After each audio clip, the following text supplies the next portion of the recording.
This is the 2024 Land Rover Defender X. Is it worth every penny? Hey everybody, it's Tom from Vehicle Visionary. I hope you're having a great day.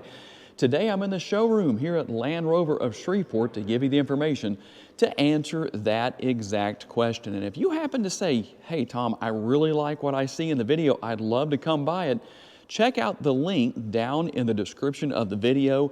They will take you right to the Land Rover of Shreveport website. The exterior color on this model is Carpathian gray, and the interior is going to be ebony on ebony on ebony. So basically ebony everywhere you look. Pretty easy to figure that one out.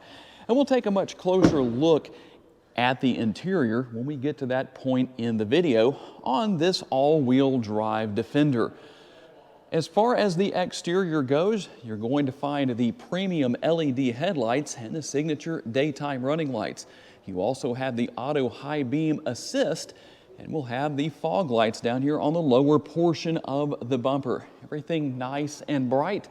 The Defender logo prominently displayed here right on the hood. Tell me what you think. Would you like to see maybe something that's kind of sunk in a little bit, or do you like the raised lettering? And when it comes to the remote, let's hop into the vehicle real quick so I can grab that for you and show it to you. Here it is right here, pretty easy to deal with. Now, the one thing that I know a lot of people want to know about, remote start. It is available, it's just not going to be on your remote itself. It's within the app that will be available for your smartphone, for the Android devices and Apple devices as well. And how about our side view mirrors? They're going to be heated, power adjustable, power folding, and I know because a lot of you ask about it, one of your favorite features, which I have to assume means you use this lever right here. You always say, Tom, does it have turn signal indicators built into the side view mirrors? Yes, it does. And something here, we can kind of kill two birds with one stone, so to speak, and that's going to have to do with the tire and wheel size and the fact that it has a spare tire. That's always a good thing to know. How about the tire and wheel size? 275 on the width, so you have plenty of meat on the ground. A 45 series sidewall, and that's going to be wrapped around the 20-inch wheels. And how about our tire and wheel size? Well, one thing we'll do is take care of two things at once here. You know that you have a spare tire.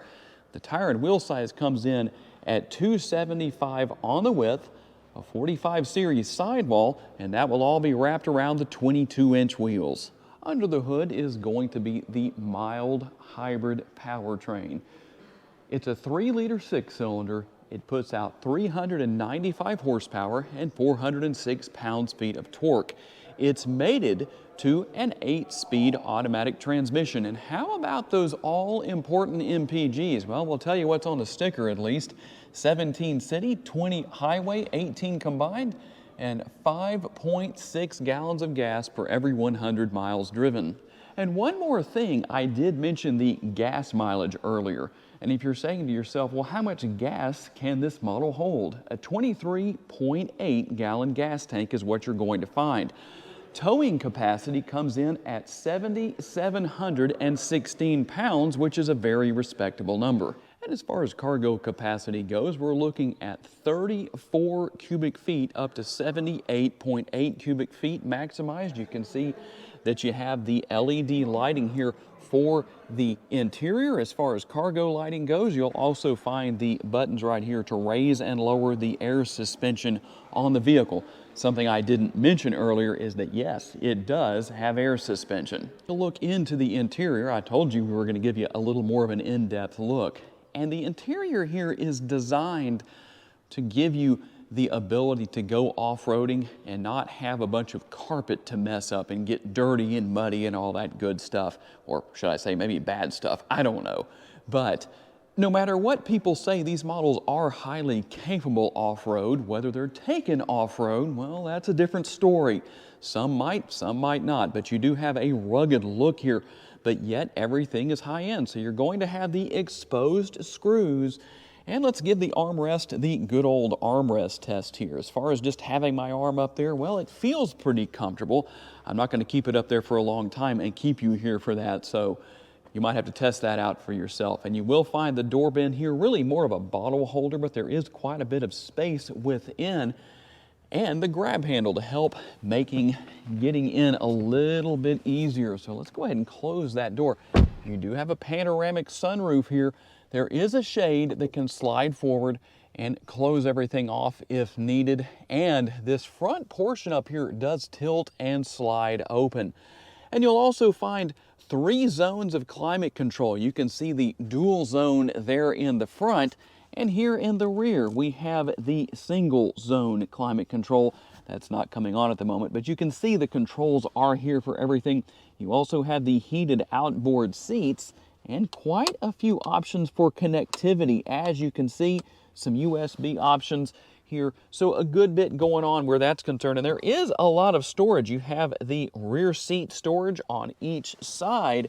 And what about cup holders? Well, you could use those door bins to hold cups or bottles, or you can use what we have built into the fold-down armrest. So if you're saying, hey Tom, what is the price? How many pennies is it going to take if this is worth every penny to me? $98,608 is the price. So let's see what else you get. We'll start here with the passenger side door. Again, we're going to have something very similar to what we saw with the rear doors as far as the exposed screws, but you will find that comfortable armrest and more space, a larger door bin, really more of a door bin here than what we saw in the rear. And the illuminated door sill. I don't know how well that shows up on camera, but hopefully you can see that is indeed illuminated. Power seats for the driver and the passenger. Nice pattern on the way everything is laid out and designed. And something that's very useful here is you're going to have the pass-through with the center console. So quite a bit of space there. That is going to be useful. And then you also have basically a handle up here where we can have a passenger that grabs on. Maybe you drop the hammer and it gets their attention, so they could do that, or it's just for when off-roading to kind of steady the experience a little bit. And space right here where you could put, well, cell phones or quite a few other things. There is a USB option right there for connectivity. As I mentioned earlier, here is everything to control the dual zone climate control here in the front. Obviously you have the 3rd zone in the rear. And you have a good old-fashioned knob right here where you can control the volume for the radio and turn that on and off. Quite a bit going on here as far as the different features of the vehicle. You can see what all is there, and there is your shifter, a conventional style shifter, maybe not in the conventional location, but it definitely looks nice, easy to use. And for those of you who are not fans of the push button shifters, well, guess what? That is something you're going to like. And more connectivity options here, as you can see, USB and a 12-volt power outlet. And underneath this area right here, well, you have the hidden away when needed cup holders. So that's nice. It just cleans things up when you put the cover in place right there. And something I can definitely say here that I can't say about every vehicle is the fact that you have a center console that's really at a good height. You can raise or lower the seats accordingly to take advantage of that, but it seems to be in the right place. And in this particular case, we're also going to find the refrigerated console.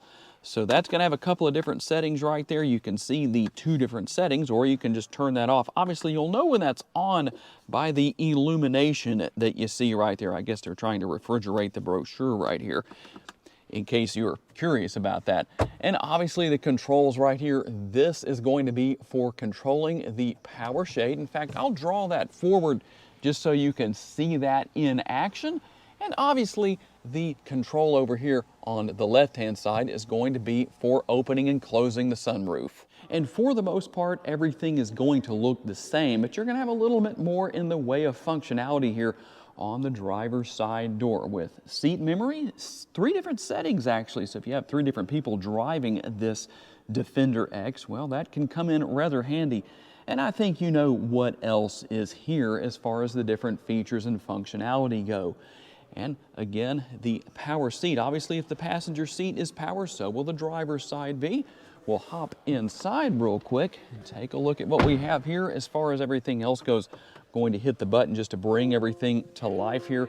You can see the digital instrument cluster as far as how that looks. You can make changes there, go through a lot of different information, and you have your steering wheel mounted controls here as well. Those are illuminated, by the way. You may not be able to tell in this particular setting, but they are. A very nice setup and a very comfortable steering wheel, by the way. And we'll take a quick look here at what else we have. And a quick look here at the infotainment screen. This is the Pivi Pro, a very simple system to use and to learn. Maybe you've never had this kind of thing in your Defender before, or any vehicle you've had. And by the way, that effect you see right there, that has to do with my camera, as well as the flickering down there with the lights and everything that are lighting up the display and all of the different buttons and controls right there. So just in case you were wondering, that's the situation. So you have built-in navigation, we have our cameras. Let's take a look at that. Let's see if Tom can push that correctly and make that work. So you can see what all we have as far as the different camera views go. I'm gonna kind of rush through this because I don't want to leave the engine running for too long here in the showroom, but I think you can see what all is here. Pretty easy to deal with. You have your off-road view as well. That's going to help out, obviously, to show you what's in front of you when you're going down the road. And towing. Quite a bit going on here. A very simple system to use. It is wireless, by the way, for connecting your cell phone, Apple CarPlay and Android Auto. Both here, very easy to deal with. Obviously, built-in navigation. It really looks maybe a little bit on the complicated side, but I promise you it's anything but. When you start using what I like to call the hunt and peck method, you'll find out, wow, it really isn't that complicated to use. So that's one of my favorite things here.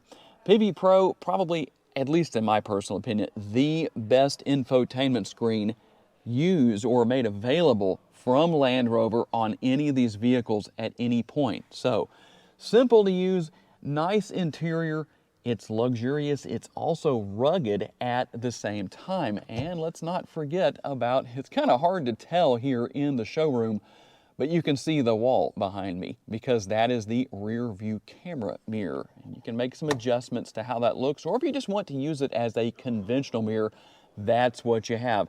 So tell me what you think down in the comments section. Is this 2024 Land Rover Defender X worth every penny? Tell me what you think. If you plan to buy a 2024 Land Rover Defender, tell me what spec you want, what colors. Tell me all about it. I'm very curious to know.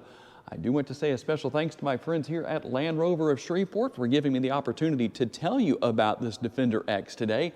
And a special thanks to each and every one of you for being kind enough to give me the opportunity to give you a vision for your next vehicle. If you enjoyed this video, please be sure to hit the like button. That helps me out a lot. And if you enjoyed this video, make sure to subscribe. If you'd like to learn about additional vehicles you may wish to consider purchasing, check out the video that's on the screen right now, and I will see you there.